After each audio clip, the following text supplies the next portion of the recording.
ನೀವು ಇವನ್ ತಣ್ಣಿಗಿದಾನೆ ಇವನ್ ಮುಗಿಸ್ಬೇಕು ಮೂಲೆ ಗುಂಪು ಮಾಡಬೇಕು ಅನ್ನೋಂಥ ರೀತಿನಲ್ಲಿ ನೀವು ಹೋದ್ರೆ ಅದು ಬೆಂಕಿನಲ್ಲಿ ಕೈ ಹಾಕಿದ್ರೆ ಏನಾಯ್ತದೆ ನಮಗೂ ಗೊತ್ತಿಲ್ಲ. ಅವ್ರಿಗೆ ಮುಸ್ಲಿಂ ಸಮುದಾಯದಿಂದ DCM ಮಾಡಿ ಅನ್ನೋಂಥ ರೀತಿನಲ್ಲಿ ನಾವೆಲ್ಲ ಇಡೀ ರಾಜ್ಯದ ಜನರು ಒತ್ತಾಯ ಮಾಡಿದ್ವಿ. ಕಾಂಗ್ರೆಸ್ ಈ ಆಡಿಯೋ ವಿಡಿಯೋ ರೆಕಾರ್ಡಿಂಗು ಫೋಟೋಸ್ ಇಡೀ ರಾಜ್ಯದ ಜನರಿಗೆ ಗೊತ್ತಿದೆ. ಯಾರು ಜಾಸ್ತಿ ವೈರಲ್ ಮಾಡ್ತಾರೆ, ಯಾರು ದೊಡ್ಡ ಲೀಡರ್ ಆಗ್ತಾ ಇದಾರಲ್ಲ ಅವ್ರಿಗೆ ಯಾರು ಮುಗಿಸ್ಬೇಕು ಅನ್ನೋಂಥ ರೀತಿನಲ್ಲಿ ಯಾರು ಮಾಡ್ತಾರೆ ಅಂತ ಇಡೀ ರಾಜ್ಯಕ್ಕೆ ಗೊತ್ತಿದೆ. DK ಗುಂಪೆ ಇದು ಮೂಲೆ ಗುಂಪು ಮಾಡೋದಂತ ಪ್ರಯತ್ನ ಮಾಡ್ತಾ ಇರೋದು BZ ಜಮೀರ್ ಅಹಮದ್ ಖಾನ್. ಇವತ್ತೆಲ್ಲ ಯುವಕರು ಸೇರಿರುವಂಥ ಉದ್ದೇಶ ಏನಂದರೆ BZ ಜಮೀರ್ ಅಹಮದ್ ಖಾನ್ ಅವ್ರಿಗೆ ಮುಸ್ಲಿಂ ಸಮುದಾಯದಿಂದ DCM ಮಾಡಿ ಅನ್ನೋಂಥ ರೀತಿನಲ್ಲಿ ನಾವೆಲ್ಲ ಇಡೀ ರಾಜ್ಯದ ಜನರು ಒತ್ತಾಯ ಮಾಡಿದ್ವಿ. ಕಾಂಗ್ರೆಸ್ ಪಕ್ಷನ ಮೊನ್ನೆ ಮುಖ್ಯಮಂತ್ರಿ ಆದಾರಲ್ಲ DK ಶಿವಕುಮಾರ್ ಅವರ ಅಧ್ಯಕ್ಷರು ಇದ್ದರು. ಆವಾಗ್ಲೂ ಅವರು ಕೂಡ ಭಾಳ ನಮ್ಮ ಗುರುಗಳು ಎಲ್ಲ ಸೇರಿ ಬೆಂಗಳೂರಿಂದ ಬೇರೆ ಕ್ಷೇತ್ರಗಳಿಂದ ಒತ್ತಾಯ ಮಾಡಿದ್ದಕ್ಕೆ ಇವತ್ತೇನಾಗಿದೆ ಅಂದರೆ ಕಾಂಗ್ರೆಸ್ ಪಕ್ಷದಲ್ಲಿ ಇವ್ರು DCM ಹುದ್ದೆಯನ್ನು ಕೇಳ್ತಾ ಇದ್ದಾರೆ ಅನ್ನೋಂಥ ರೀತಿಯಲ್ಲಿ ಇವ್ರಿಗೆ ಸಚಿವ ಸ್ಥಾನನೇ ತಪ್ಪಿಸಿದ್ದಾರೆ. ಅಲ್ಲ, ಆಡಿಯೋ ರಿಲೀಸ್ ಆಗಿ ಅವರು ಕಾಂಗ್ರೆಸ್ ಬಗ್ಗೆನೇ ಡ್ಯಾಮೇಜ್ ಮಾಡಿದ್ದಾರೆ ಅನ್ನೋ ಕಾರಣಕ್ಕೆ ತಾನೇ ಸ್ವಲ್ಪ ತಡೆ ಹಿಡಿದಿರೋದು ಅಥವಾ ಕೊಡದೇ ಇರೋದು. ಆಯಿತು, ಅದು ಆಡಿಯೋ ವೈರಲ್ ಆಗಿದೆ. ಸಚಿವ ಸ್ಥಾನ 1 ದಿವಸ ಇದ್ದಂಗೆ ಅದು ಆಡಿಯೋ ವೈರಲ್ ಆಗಿರೋದು. ಈ ಆಡಿಯೋ ವಿಡಿಯೋ ರೆಕಾರ್ಡಿಂಗು ಫೋಟೋಸ್ ಇಡೀ ರಾಜ್ಯದ ಜನಕ್ಕೆ ಗೊತ್ತಿದೆ. ಯಾರು ಜಾಸ್ತಿ ವೈರಲ್ ಮಾಡ್ತಾರೆ, ಯಾರು ದೊಡ್ಡ ಲೀಡರ್ ಆಗ್ತಾ ಇದಾರಲ್ಲ ಅವ್ರಿಗೆ ಯಾರು ಮುಗಿಸ್ಬೇಕು ಅನ್ನೋಂಥ ರೀತಿನಲ್ಲಿ ಯಾರು ಮಾಡ್ತಾರೆ ಅಂತ ಇಡೀ ರಾಜ್ಯಕ್ಕೆ ಗೊತ್ತಿದೆ. ನಾವು ಎಕ್ಸಾಂಪಲ್ ರಮೇಶ್ ಜಾರಕಿಹೊಳಿದು ಕೂಡ ನಮ್ಮ ಮುಂದೆ ಎಕ್ಸಾಂಪಲ್ ಇದೆ. ಮತ್ತು ನಮ್ಮದೇ ಡಿಸ್ಟಿಕ್ಕು ರಾಜಣ್ಣ ಅವ್ರಿಗೂ ಕೂಡ ಮೂಲೆ ಗುಂಪು ಮಾಡಿರೋಂಥದ್ದು ನಮ್ಗೆ ಗೊತ್ತಿದೆ. ಎಲ್ಲ ಆಡಿಯೋ ವಿಡಿಯೋ ಇದು ಫೋಟೋಸು ಎಲ್ಲ ಮಾಡೋದು ಯಾರು ಪ್ರಭಾವಿ ಈ ರಾಜ್ಯದಲ್ಲಿ ಅನ್ನೋಂಥದ್ದು ನಾವು ಮರೆಯೋಕ್ಕೆ ಸಾಧ್ಯ ಇಲ್ಲ. ನಮ್ಮ ಸಮುದಾಯದ ಒಬ್ಬ ಪ್ರಭಾವಿ ನಾಯಕರಿಗೆ ಈ ಥರ ಆಡಿಯೋ ವಿಡಿಯೋ ಎಲ್ಲ ಬಿಟ್ಟು ನೀವು ಎದುರಿಸಕ್ಕೆ ಹೋದರೆ ಅದು ಒಂದು ಕುಣಿಗಲ್ಲಿನ ಕುದುರೆನು ಅಂತ ಹೇಳ್ಬೋದು. ಅದು ಒಂದು ಭಾಳ ನಮ್ಮ ಸಮುದಾಯದೇ ಅಲ್ಲ, ಭಾಳ ಸಮುದಾಯದ ಒಬ್ಬ ನಾಯಕ BZ ಜಮೀರ್ ಅಹಮದ್ ಖಾನ್.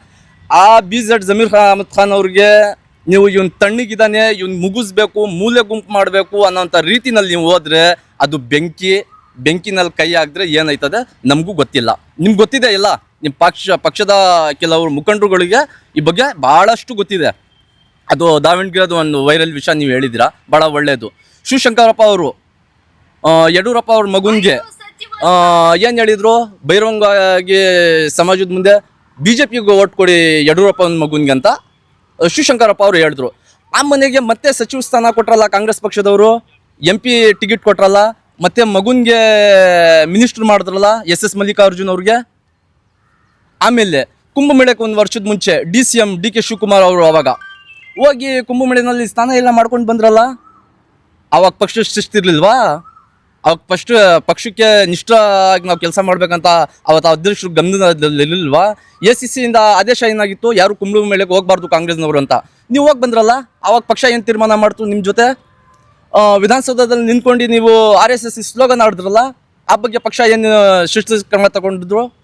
ಏನು ತಗೊಳ್ಳಿಲ್ಲ. ಒಂದು ಸಮುದಾಯದಲ್ಲಿ ಒಬ್ಬ ಪ್ರಭಾವಿ ನಾಯಕ ಎದ್ದು ಆಚೆ ಬರ್ತಾ ಇದ್ದಾನೆ. ನೀವು ನೇರವಾಗಿ ಹೇಳ್ತಾ ಇರೋದು DK ಶಿವಕುಮಾರೇ ಜಮೀರ್ನ ತುಳಿತಾ ಇದ್ದಾರೆ. DK ಗುಂಪೆ ಇದು ಮೂಲೆ ಗುಂಪು ಮಾಡೋದಂತ ಪ್ರಯತ್ನ ಮಾಡ್ತಾ ಇರೋದು BZ ಜಮೀರ್ ಅಹಮದ್ ಖಾನ್ ಅವ್ರಿಗೆ. ಮತ್ತೆ ಇನ್ನೊಂದು ನಮ್ಮ ಕುಣಿಗಲ್ ಶಾಸ್ತ್ರಗಳು ಹೇಳಕ್ ಇಷ್ಟಪಡ್ತೀನಿ, ಡಾಕ್ಟರ್ ರಂಗನಾಥ್ ಅವ್ರಿಗೂ 2 ಸತಿ ಬಂದು ಮನೆ ಹಳ್ಳಿ ಟೌನ್ ಲಿಮಿಟ್ನಲ್ಲಿ ಎಲ್ಲ ಮುಖಂಡರುಗಳಿಗೆ ಸೇರಿ ಏನಾರ ಜಮೀರ್ ಅಹಮದ್ ಖಾನ್ ಅವರು ಪ್ರಚಾರ ಮಾಡ್ತಾ ಇರಲಿಲ್ಲ ಅಂದರೆ 2 ಸತಿ ನೀವು ಶಾಸಕರು ಆಗೋದಂಥ ನೈತಿಕತೆ ಇರ್ತಾ ಇರಲಿಲ್ಲ ಈ ಕ್ಷೇತ್ರದಲ್ಲಿ, ನಮ್ಗೆ ಗೊತ್ತಿದೆ ಎಲ್ಲ. ಆಮೇಲೆ ನೀವು ಒಂದು ಧ್ವನಿ ಎತ್ತಕ್ಕಾಗಲಿಲ್ಲ. ನಿಮ್ಮ ಕುಟುಂಬಕ್ಕೆ ಮುಖ್ಯಮಂತ್ರಿ ಸ್ಥಾನ ಬೇಕಂದ ತಕ್ಷಣ ನೀವು ದಿಲ್ಲಿಗೆ 2 ಸತಿ ಹೋದ್ರಿ, 2 ದಿವಸಕ್ಕೆ ಹೋಗ್ತಾ ಇದ್ರಿ. ಇವಕ್ಕೆ ಯಾಕೆ ಮುಸ್ಲಿಂ ಸಮುದಾಯದ ಒಬ್ಬ ನಾಯಕನಿಗೆ ಅನ್ಯಾಯ ಆಗ್ತಾ ಇದೆ, ನೀವು ಧ್ವನಿ ಎತ್ತಕ್ಕಾಗ್ತಾ ಇರಲಿಲ್ವಾ? ನಮ್ಮ ಸಮಾಜದ ಪರವಾಗಿ ನೀವು ಕ್ಷೇತ್ರದಲ್ಲಿ ಏನು ಕೆಲಸ ಮಾಡಿದ್ದೀರಾ? ನಾವು ಹೇಳ್ಬೇಕಂದ್ರೆ ರಾಜಕೀಯವಾಗಿ ಭಾಳಷ್ಟು ಹೇಳ್ಬೋದು, ಅದು ಬೇಡ.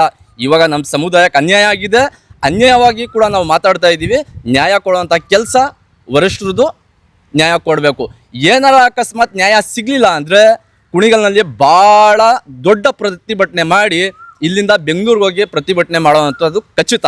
ಆಮೇಲೆ ಶಾಸಕರಿಗೆ ಇನ್ನೊಂದು ಗಮನದಲ್ಲಿ ಇಟ್ಕೊಳ್ಬೇಕು, ಮುಸ್ಲಿಂ ಸಮುದಾಯ ಯಾವುದಕ್ಕೋಸ್ಕರ ಆದರೂ ನಮ್ಮ ಜೊತೆ ಬಂದು ಸಹಾಯ ಮಾಡ್ತಾರೆ ಅಂತ ಕೆಲವು ಲೀಡರ್ಸ್ಗಳು ನಿಮ್ಮ ಹತ್ರ ಇರ್ಬೋದು, ನಮಗೂ ಗೊತ್ತಿದೆ. ನಿನ್ನೆ ರಾತ್ರಿ ಎಲ್ಲ ನಾವು ಮುಖಂಡರುಗಳಿಗೆ ನಮ್ಮ ಲೀಡರ್ಸ್ಗಳಿಗೆಲ್ಲ ನಾವು ಚರ್ಚೆ ಮಾಡಿದ್ದೀವಿ, ಯುವಕರು ಎಲ್ಲ ಸೇರಿ. ಲಾಸ್ಟ್ನಲ್ಲಿ ನಮ್ಮ ಲೀಡರ್ಸ್ ಏನು ಹೇಳಿದ್ದಾರೆ, ಯುವಕರು ಶಕ್ತಿ ನೀವು ತೋರಿಸ್ಕೊಡ್ರಪ್ಪ, ನಮ್ಮಿಂದ ಏನು ಆಗ್ತಾ ಇಲ್ಲ ಅಂತ ಮಾತವರು ಡೈರೆಕ್ಟಾಗಿ ನಮ್ಗೆ ಹೇಳಿದ್ದಾರೆ. ನಾವು ಯುವಕರು ಎಲ್ಲ ಸೇರಿದ್ದೀವಿ. ಮುಂದಿನ 28ನೇ ಚುನಾವಣೆಯಲ್ಲಿ ಕುಣಿಗಲ್ ತಾಲೂಕಿನಲ್ಲಿ ಏನಾರ ನೀವು ಜಮೀರ್ ಅಹಮದ್ ಖಾನ್ ಬಗ್ಗೆ ನೀವು ಧ್ವನಿ ಎತ್ತಲಿಲ್ಲ ಅಂದರೆ ಭಾಳ ದೊಡ್ಡ ಮಟ್ಟದಲ್ಲಿ ನೀವು ಸೋಲನ್ನು ನೋಡೋದು ಖಚಿತ.